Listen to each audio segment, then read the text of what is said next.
So what I want to do in this tutorial is I want to go through sort of an advanced version of why the match day hydration, which, by the way, if you haven't looked at, is all this stuff up here. I do recommend you have a look at that. Why is it that this match day hydration actually works? Okay, so I kind of want to cover that principle. So for me, there's 2 points. Okay, so we have to look at in many ways what I'm doing here is I'm talking about dehydration now. What's actually going to happen if dehydration occurs? And there's basically 2 main processes that we want to try and avoid. Okay, so the first one is what we call cardiovascular drift. Okay, and I'll talk to you about that in a little bit more detail in a moment. But the main principle is that in the latter stages of exercise, and certainly if we're talking about something like a football match, we're talking about anything after half time if we're dehydrating. It could be earlier indeed. But what we're going to expect to see is that for any period of work that the player does, the relative heart rate is going to be higher than expected. And the reason that happens, and I'm going to talk to you about it in quite a bit of detail in a moment, the reason that happens is that we reduce our blood plasma level when we become dehydrated. So as a result of that, the blood effectively becomes thicker. Okay, so the blood becomes more thicker. Those of you that enjoy your science, I'm sure you could tell me that was an increased viscosity of the blood. And of course, when that happens, the heart actually has to fire, or it has to contract a greater number of repetitions or frequency to now push this thicker, heavier, stickier blood around the system. Okay, so I'm going to show you that in a bit of detail in a moment. The other point that we would make is through the process of osmosis, and I'm sure with many of you, I'm taking you back to GCSE science lessons, or perhaps you're at school still and you're in a youth football team and you're learning about this sort of stuff right now. But what happens with osmosis is that we get cell shrinkage.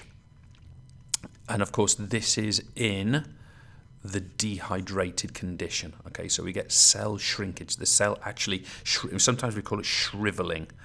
Okay, and the main problem we have with that is, it's also why something like red blood cells can start to become a little smaller, but particularly we're talking about this impacting on brain cells. Okay, now it's not going to shrivel to an extent where it's going to do you any kind of permanent damage. That's like severe dehydration, like at death's door kind of dehydration. Right? We're not talking about organs, including the brain, can literally sort of stop functioning properly. But what it can cause is a loss of concentration. Okay, so you get what we might loosely call tensional errors. Okay, so you might lose concentration, you might make a basic mistake, the ball might go under your foot, you might react slowly. These kind of things are going to be happening because of these osmotic conditions within the body. A lack of water basically means that the cells release their water through the process of osmosis. I'm not going to get into GCSE biology just here. I have videos on it, by the way, just in case you're interested.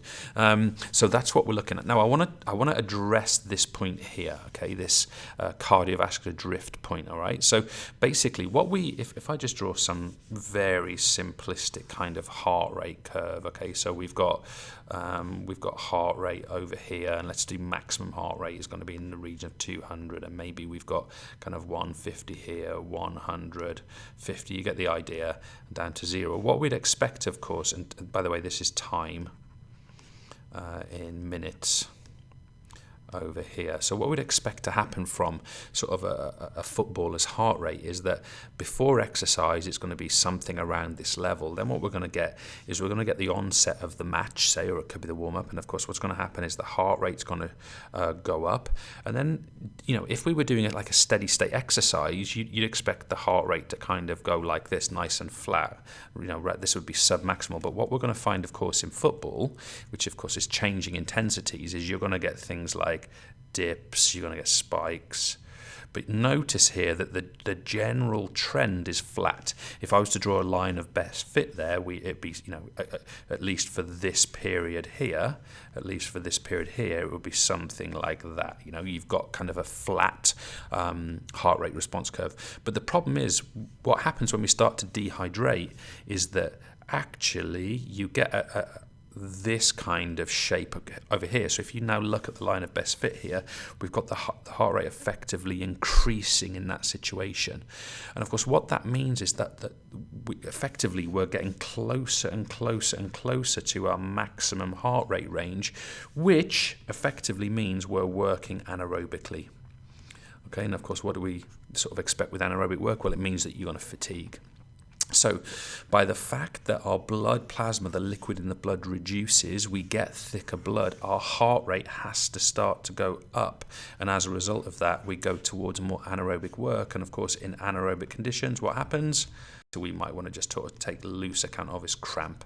That's the sort of the loss of electrolytes through sweating. So particularly sodium and potassium are really important for muscular contraction, and of course that's where cramps want to come in. I'm not so interested in that just for now.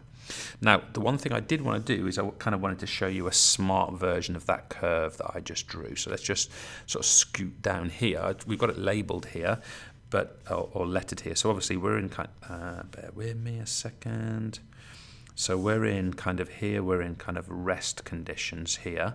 We notice, so we've got the onset of exercise here. So here we've got this shape, which we showed before. Don't worry about this. This is called oxygen deficit. We're not going to get into that now.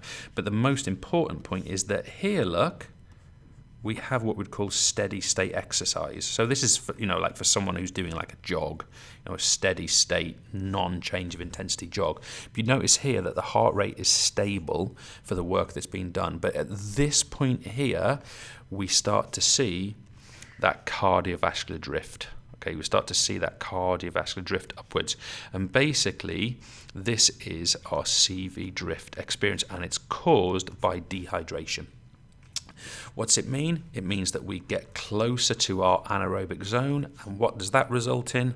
Fatigue. So if we want to avoid that fatigue, and importantly, we want to maintain levels of concentration towards the end of the latter stages of performance, how do we do that? We go back to the tutorial which I made a few moments ago on match dehydration, and we follow that protocol. Let me repeat that the protocol was generic. You will have to trial and error and find the right thing for you as an individual. Remember, there is no person that is the average. You need to tweak and adapt and adjust things for your individual circumstances and physiology. But it's a good general guideline, and that's why we're looking to apply it.